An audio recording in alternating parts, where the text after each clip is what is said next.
How to add friends on Discord.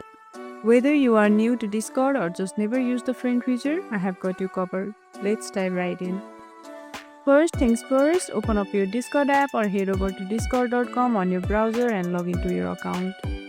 Easy, right? Once you are in, look at the left sidebar. You will see a little smiley face at the top. Click on that. That's your main hub for managing all your Discord besties.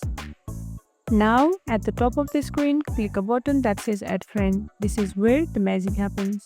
You will see a box that asks for your friend's Discord username. This includes their name and tag with 4 numbers like GamerGuy has 1234.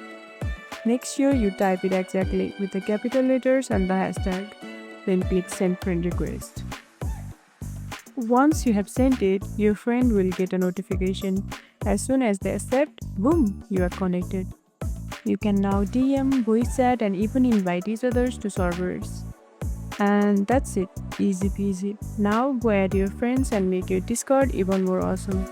If you found this tutorial helpful, don't forget to like this video, subscribe, and tap the bell icon so you never miss an update. See you in the next one.